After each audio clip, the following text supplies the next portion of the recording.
యోబుని తన భార్య ద్వారా ప్రేరేపిస్తుంది. దేవుణ్ణి దూషించి చావమంటుంది. ఒకవేళ అతడు తన భార్య మాట విని దేవుణ్ణి దూషించినట్లయితే ఈ యోబు గ్రంథానికి అర్థమే లేదండి.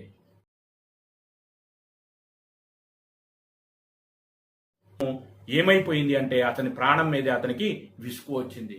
చివరికి ఏమనుకుంటున్నాడు? చనిపోవాలని కోరుకుంటున్నాడు, ఉరి తీయబడాలని కోరుకుంటున్నాడు. నా ఎముకలను చూచుట కంటే నాకు మరణమే మేలు అని తనలో తాను అనుకుంటూ ఉన్నాడు.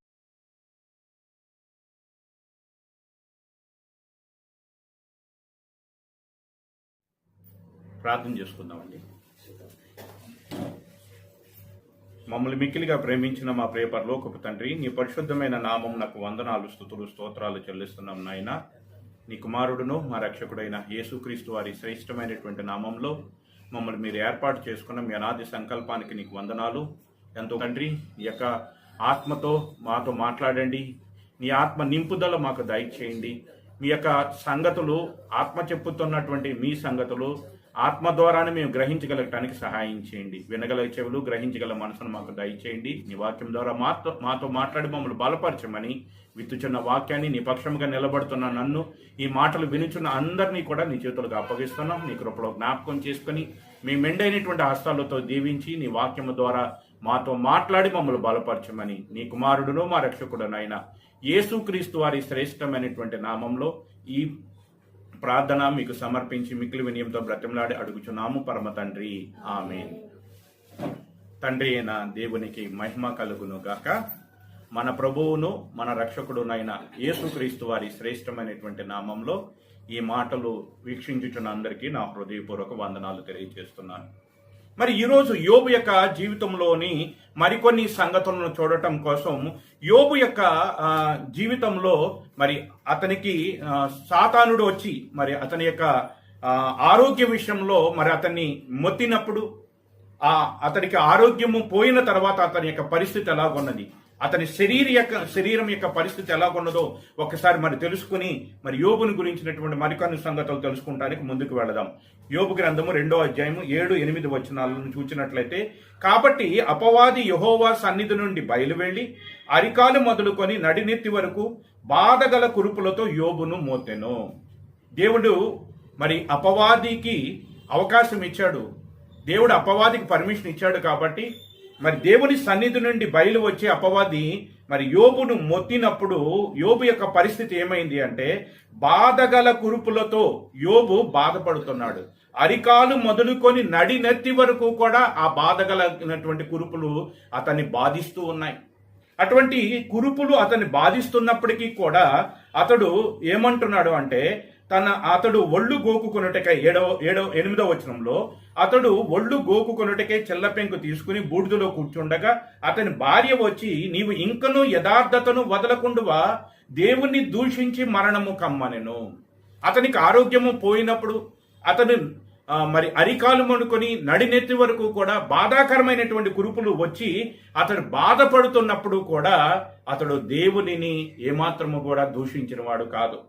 సాతాను యొక్క ఆలోచన, సాతాను యొక్క మరి ఉద్దేశం ఏమిటి అంటే, యోబు దేవుణ్ణి దూషించాలి. యోబు దేవుణ్ణి దూషిస్తే చాలు, సాతాను గెలిచినట్లే, సాతాను యొక్క పని అయిపోయినట్లే.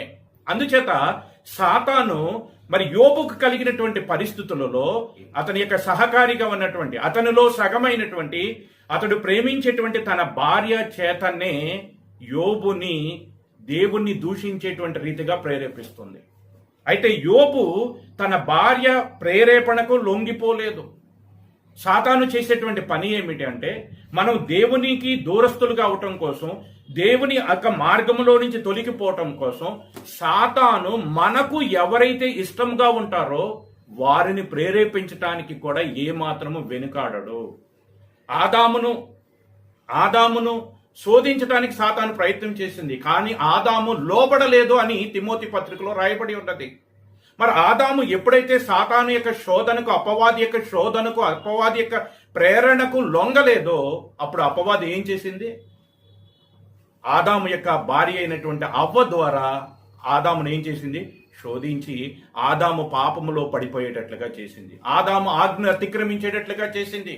ఆదాముకి అవ్వ అంటే చాలా ఇష్టం. నా ఎముకలలో ఎముక, నా మాంసంలో నా మాంసము, నీవు నాలో నుండి తీయబడ్డావు కనుక నారి అని ఆదాము తన భార్య పట్ల ఉన్నటువంటి ప్రేమను వెల్లడిపరిచాడు. తన భార్య పట్ల ఆదాముకి ఎంతో ప్రేమ. ఎందుకంటే ఆనాడు ఆదాము అవ్వలు తప్ప మరొకరు భూమి మీద లేరు కనుక ఒకరికి ఒకరే బ్రతుకుతున్నారు, ఒకరిలో ఒకరు బ్రతుకుతున్నారు. మరి ఆ రీతిగా వారు ఒకరికి పట్ల ఒకరు ప్రేమను వెల్లడిపరుస్తున్నప్పుడు ఆ ప్రేమను బట్టి ఆదామును మరి దేవుని యొక్క ఆజ్ఞలో నుంచి తొలగించటానికి, పాపంలో పడిపోవట కొరకు ఆనాడు సాతాను ఆదాము యొక్క భార్యను ఒక ఆయుధముగా ఉపయోగించుకుని ఆదామును ప్రేరేపించి ఆదాము పాపంలో పడిపోవటకు కారణమైంది. ఆ రీతిగానే విశ్వాసులకు తండ్రి అయినటువంటి అబ్రహామును కూడా తన భార్య అయినటువంటి శారా ద్వారా శోధించి అబ్రహాము దేవుని వాగ్దానం కొరకు కనిపెట్టుకుంటున్నప్పుడు అతన్ని తొందర పెట్టి వేరొక మార్గంలోకి వెళ్ళి తనకు పిల్లలను తెచ్చుకునేటువంటి రీతిగా శారా ద్వారా అబ్రహామును కూడా ప్రేరేపించింది. ఆ రీతిగానే ఇక్కడ యోబును కూడా ప్రేరేపిస్తుంది. యోబుని తన భార్య ద్వారా ప్రేరేపిస్తుంది. దేవుణ్ణి దూషించి చావమంటుంది. ఒకవేళ అతడు తన భార్య మాట విని దేవుణ్ణి దూషించినట్లయితే ఈ యోబు గ్రంథానికి అర్థమే లేదండి. యోబు గ్రంథం అనేటువంటిది 2 అధ్యాయాలతో ముగిసిపోతుంది. అసలు ఈ 2 అధ్యాయాలను కూడా దేవుడు మనకు తెలియచేసేవాడో లేడో కూడా తెలియదు. కానీ యోబు తన భార్య మాటను మరి ఏమాత్రము సమ్మతించకుండా తన భార్య చేత ప్రేరేపింపబడుతున్న సాతాను అపవాది ఆలోచన తెలుసుకున్న వాడై అతడు ఏం చేశాడు అంటే, మరి మూర్ఖురాలను మాట్లాడినట్టు మాట్లాడుతున్నావని తన భార్యను గద్దించి అతడు అంటున్నటువంటి మాట, దేవుని వలన కేవలము మేలు మాత్రమే పొందుతామా? దేవుని వలన కీడును, దేవుని వల్ల శ్రమను మనం ఏమాత్రమో అనుభవింపతగదా? ఈరోజు ఈ మాటలు వింటున్నటువంటి వారందరూ కూడా గుర్తుపెట్టుకోవాల్సిన విషయం ఏమిటంటే, క్రైస్తవ జీవితం అనేటువంటిది కేవలం ఆశీర్వాదాలతో కూడితే కాదు. క్రైస్తవ జీవితం అనేటువంటిది శ్రమలతో కూడా కూడినటువంటిదే. శ్రమలు పొందుటకు కూడా మనం పిలువపడ్డాం. అందుకే నేను నూతన నిబంధనలోకి వచ్చినప్పుడు అపోస్తలుడైనటువంటి పౌలు అంటున్నటువంటి మాటని ఈ సందర్భంలో ఒకసారి జ్ఞాపకం చేసుకుందాం. ఫిలిప్పీలకు రాసిన పత్రిక మొదటి అధ్యాయము 30వ వచనాన్ని మనం చూసినట్లయితే సంఘముతో, మరి ఆనాటి ఫిలిప్పీ సంఘముతో పౌలు మాట్లాడుతున్నటువంటి మాట, క్రీస్తునందు విశ్వాసం ఉంచుట మాత్రమే కాక ఆయన పక్షమున శ్రమ పడుటయు మీకు అనుగ్రహింపబడి ఉండెను. క్రైస్తవ జీవితం అనేటువంటిది కేవలము ఆశీర్వాదకరమైనటువంటిది. క్రైస్తవ జీవితం అనేటువంటిది ఎల్లప్పుడూ కూడా పూలబాట కానే కాదు. క్రైస్తవ జీవితం అనేది శ్రమలతో కూడినటువంటి క్రైస్తవ జీవితం అనేది శ్రమ పడుటకు మనము క్రీస్తునందుకు పిలువబడామన్న సంగతిని మాత్రం మర్చిపోకూడదు. అందుకని పేతురు గారు ఏమంటారు అంటే, పేతురు రాసినటువంటి మొదటి పత్రిక 4వ అధ్యాయము 1వ వచనంలో మనం చూసినట్లయితే 4వ అధ్యాయము 1వ వచనం, క్రీస్తు శరీరమందు శ్రమ పడెను గనక మీరును అట్టి మనసును ఆయుధముగా ధరించుకోనండి. క్రైస్తవ జీవితం అనేటువంటిది ఎటువంటిది? శ్రమ పడుటకు పిలువబడినటువంటిది. లోకంలో మీకు శ్రమ అయినను మీరు భయపడవద్దు. క్రీస్తునందు విశ్వాసం ఉంచుట మాత్రమే కాకుండా, క్రీస్తునందు పరలోక సంబంధమైన ఆశీర్వాదమునే కాకుండా క్రీస్తునందు శ్రమ పడుటకు కూడా మీరు పిలువబడుతుంది. కాబట్టి క్రీస్తు శ్రమ పడ్డాడు కనుక మీరు కూడా శ్రమ పడవలసి ఉన్నది కనుక ఆ యొక్క మనసును, శ్రమ పడేటువంటి మనసుని ఒక ఆయుధంగా ధరించుకోనండి అని 14వ వచనంలో అంటాడు.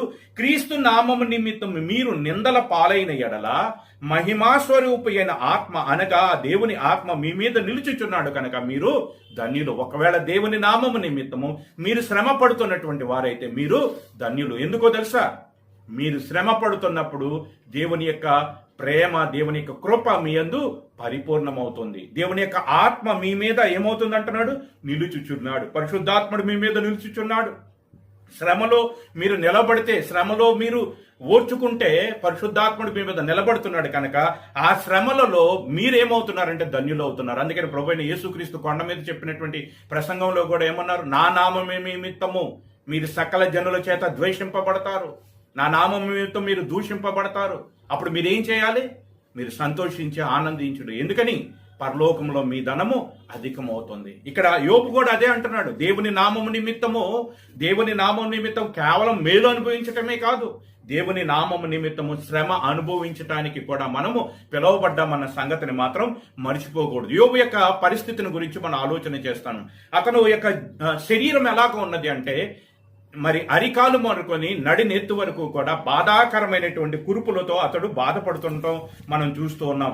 అదే రీతిగా యోబు గ్రంథం 19వ అధ్యాయం 20వ వచనంలో చూసినప్పుడు అతని శరీరం యొక్క పరిస్థితి ఎలాగున్నదో, నా ఎముకలు నా చర్మముతోనూ నా మాంసముతోనూ అంటుకొని ఉన్నాయి. నా ఎముకలు నా చర్మముతోనూ నా మాంసముతోనూ అంటుకొని ఉన్నవి, దంతముల అస్థి చర్మము మాత్రము నాకు మిగిలి ఉన్నది. అంటే అతని యొక్క పరిస్థితి ఎలాగున్నది అంటే, అస్థిపంజరము కనబడుతున్నటువంటి రీతిగా, చర్మము చీకిపోయి చర్మము గోకుంటుంటే మరి ఆ చర్మం అంతా కూడా పిగిలిపోతున్నటువంటి పరిస్థితి అతని యొక్క జీవితంలో మనం చూస్తూ ఉన్నాం. అదే రీతిగా 30వ అధ్యాయము యోబు గ్రంథం 30వ అధ్యాయము 16వ వచనాన్ని మనం చూసినట్లయితే 16-17 వచనాలు, నా ఆత్మ నాలో కరిగిపోయి ఉన్నది, ఆపద్దినములు నన్ను పట్టుకొని ఉన్నవి, రాత్రి వేళను నా ఎముకలు నాలో విరగగొట్టబడుచున్నట్టున్నవి, నన్ను బాధించు నొప్పులు నిద్రపోవు.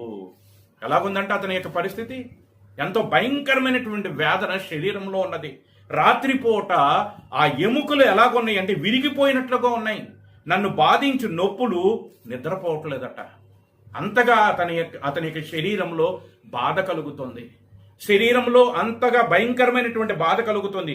అదే రీతిగా 7వ అధ్యాయము యోబు గ్రంథం 7వ అధ్యాయము 3వ వచనం నుంచి మనం చూసినట్లయితే, ఈ 3వ వచనం నుంచి, ఆశలేకయే జరుగు నెలలను నేను చూడవలసి వచ్చను, ఆయాసముతో కూడిన రాత్రులు నాకు నియమింపబడి ఉన్నాయి. ఎలాగున్నాయి ఆయనకి?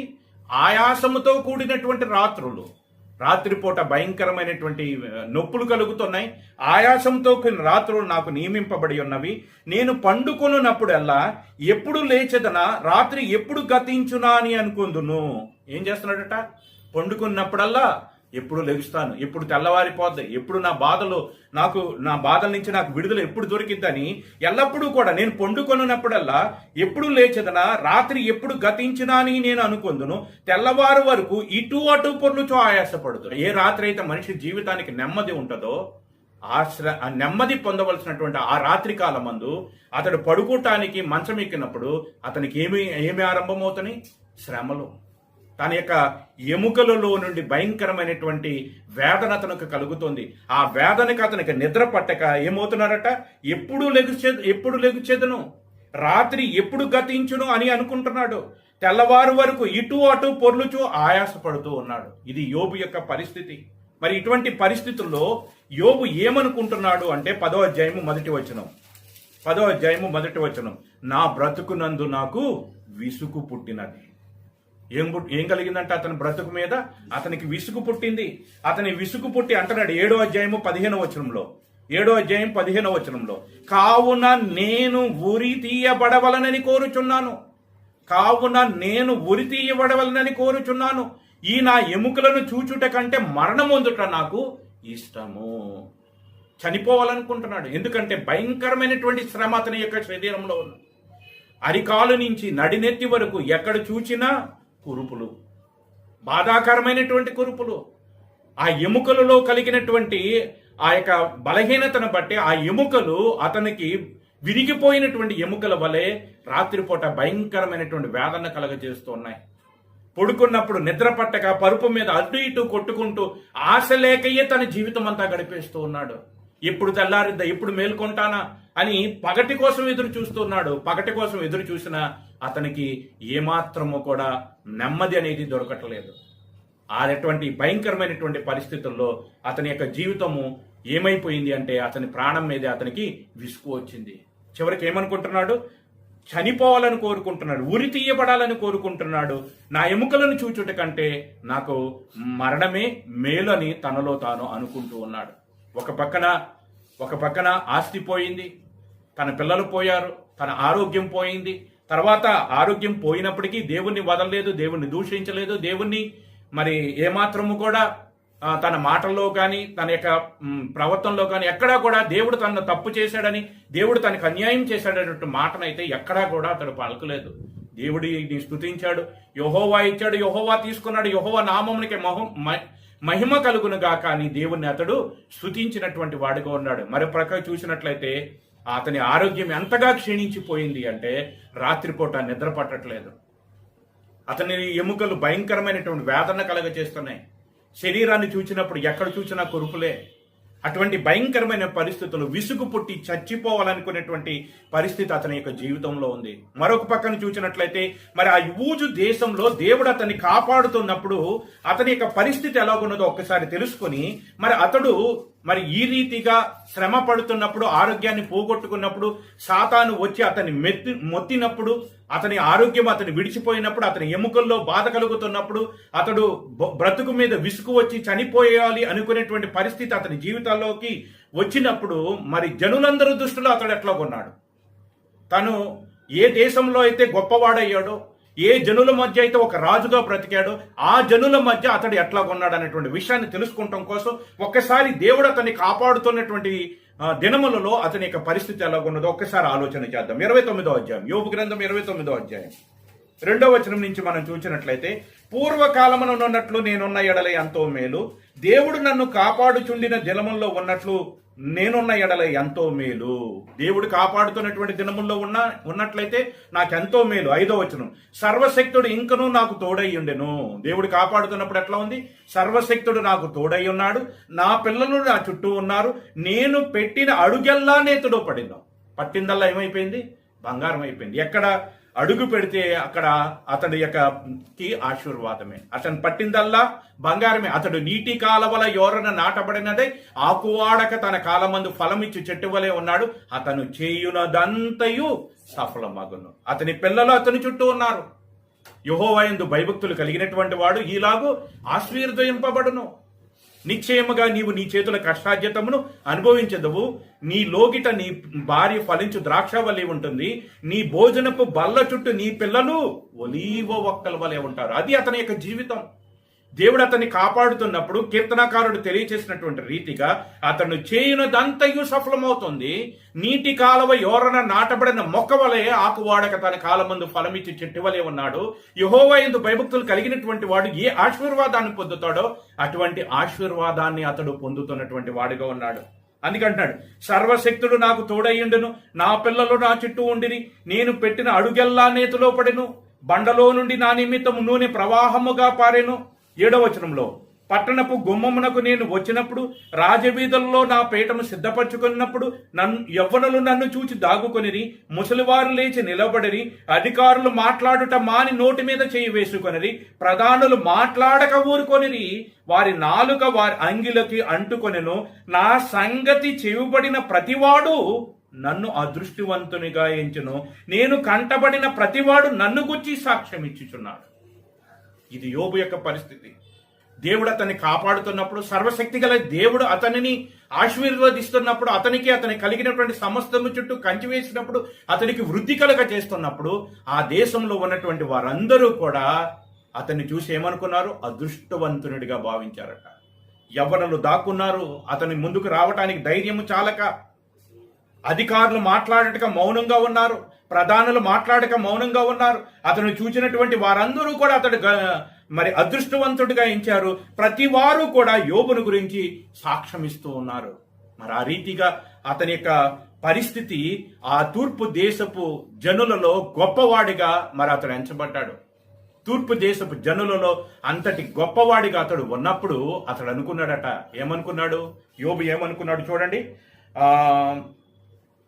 18వ అధ్యాయం 18వ వచనం, 29, 18వ వచనం, 29వ అధ్యాయము 18వ వచనం.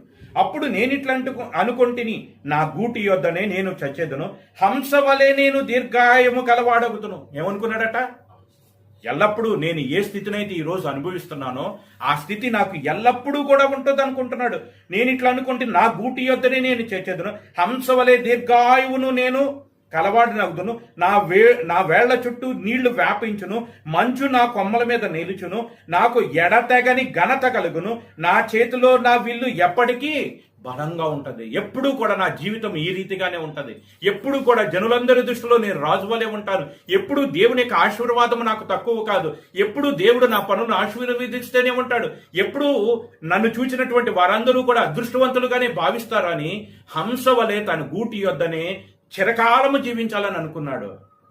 కానీ యోబు యొక్క జీవితం ఏమైపోయింది? అతను అనుకున్నదంతా కూడా తారుమారైపోయింది. అతను అనుకోనటువంటి పరిస్థితి అతని యొక్క జీవితంలో వచ్చింది. జనులందరూ కూడా అతను చూచి అదృష్టవంతుడుగా అతని గురించి సాక్ష్యం ఇచ్చారు. మరి ఆ రీతిగా జనులందరి దృష్టిలో ఒక రాజుగా, ఒక గొప్ప వ్యక్తిగా మరి అతడు ఉంటున్నప్పుడు, అతడు మరి ఆ స్థితి తనకు శాశ్వత కాలం ఉంటుందని భావించినప్పుడు, పరలోకంలో జరిగినటువంటి కొన్ని సంఘటనల వలన దేవుడు అతనిని అపవాదికి అప్పగించటం, మరి అపవాది వచ్చి మరి యోబును మొత్తినప్పుడు మరి యోబుకి సమస్తమును పోగొట్టుకోవడం, ఆరోగ్యం పోగొట్టుకోవడం, మరి భయంకరమైనటువంటి పరిస్థితుల్లోకి అతడు నెట్టబడినప్పుడు ఆ పరిస్థితులను చూసినటువంటి జనులు ఇప్పుడు యోబుని గురించి ఏమనుకుంటున్నారు? ఇప్పుడు యోబుని గురించి ఏమనుకుంటున్నారు? 30వ అధ్యాయము 1వ వచనం చూసినట్లయితే, ఇప్పుడైతే ఎప్పుడు తన ఆరోగ్యాన్ని పోగొట్టుకున్నప్పుడు, అరికాలు నుంచి నడినెత్తి వరకు కూడా కురుపులతో బాధపడుతున్నప్పుడు, మరి రాత్రిపూట నెమ్మది లేక మరి ఆ పరుపు మీద పడుకున్నప్పుడు నిద్ర పట్టక ఆ పరుపు మీద అటు ఇటు కొట్టుకొనిచు బ్రతుకు మీద విసుగు పుట్టి ఉరి తీయబడాలని బ్రతకటానికి ఏమాత్రం కూడా ఇష్టం లేనటువంటి స్థితిలో అతడు ఉన్నప్పుడు, ఇప్పుడైతే నాకన్నా తక్కువ వయసు గల వారు ఏం చేస్తున్నారట? నన్ను ఎగతాళి చేయుదురు. వీరి తండ్రులు నా మందలు కాయి కుక్కలతో నుండుటకు తగనవారని నేను తలంచాను. వీరి యొక్క తండ్రులు ఎవరైతే ఈరోజు యోబును ఎగతాళి చేస్తున్నారో, ఆ ఎగతాళి చేసేటువంటి వారి తండ్రులు కనీసం తన మందలో ఉన్నటువంటి కుక్కలను కాయటానికి కూడా సరిపోనటువంటి వారని ఇంత ముందు తలంచాడు. కానీ ఇప్పుడు ఏం చేస్తున్నారు వాళ్ళందరూ కూడా?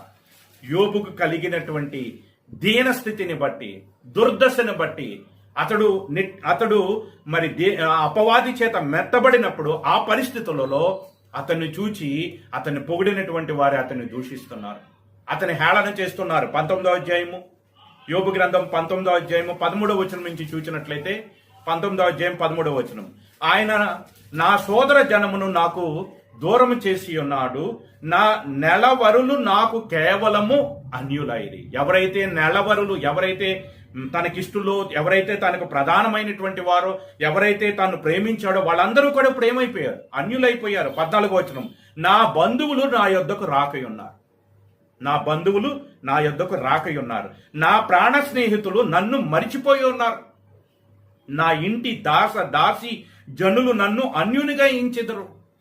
నేను వారి దృష్టికి పరదేశనై ఉన్నాను. నేను నా పనివాణ్ణి పిలవగా వాడేమి పలకకుండానున్నాడు. నేను వాణ్ణి బతిమాలవలసి వచ్చెను. నా ఊపిరి నా భార్యకు అసహ్యం, నేను కనిన కుమారులకు నా వాసన అసహ్యం. నేను కనిన నా కుమారులు అంటే కుమారులందరూ చచ్చిపోయారు కదా, మరి వీళ్ళెవరు అంటే కుమారులు అంటే అర్థం తోడబుట్టినటువంటి వారు, అంటే యోబు యొక్క అన్నదమ్ములు. యోబు యొక్క అన్నదమ్ములు ఎవరైతే ఉంటారో వాళ్ళు, లేదా యోబు యొక్క బంధువులు.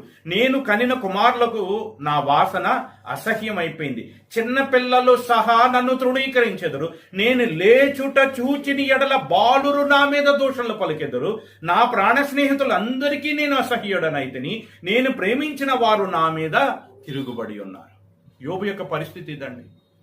ఒక పక్కన ఆస్తి పోయింది, ఐశ్వర్యం పోయింది, ఆరోగ్యం పోయింది, వేదన పడుతున్నాడు, భరించలేనిటువంటి బాధను అనుభవిస్తున్నాడు. ఆ బాధలు ఎంత భయంకరంగా ఉంది అంటే మరణము కావాలనేటువంటి పరిస్థితి. అటువంటి పరిస్థితుల్లో తన కట్టుకున్న భార్య కూడా తనని నమ్మట్లేదు. తన కట్టుకున్నటువంటి భార్య కూడా అతను ఏమంటుందో తెలుసా? నీవు దేవుని దూషించి చావమంటుంది. అతని యొక్క వాసన అతని భార్యకు అసహ్యంగా ఉంది, అతని ఊపిరి అతని భార్యకు అసహ్యంగా ఉంది. తన తోడబుట్టినటువంటి వారు అతన్ని చూసి అసహించుకుంటున్నారు. అతని సోదర జనములు అందరూ కూడా దూరంగా ఉన్నారు.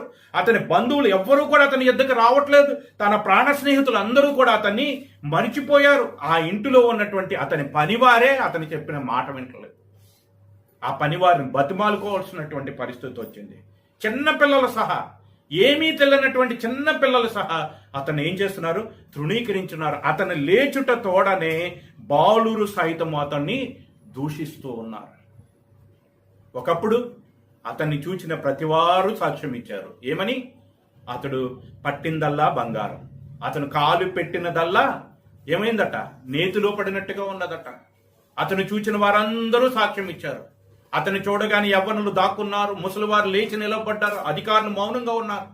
ఇప్పుడు వాళ్ళందరూ కూడా ఏం చేస్తున్నారు? యోబుకు కలిగినటువంటి దీనస్థితిని బట్టి, ఎవరైతే పొగిడారో వాళ్ళే దూషిస్తున్నారు. ఎవరైతే ప్రాణ స్నేహితులు అనుకున్నారో వాళ్ళే దూరం అయిపోయారు.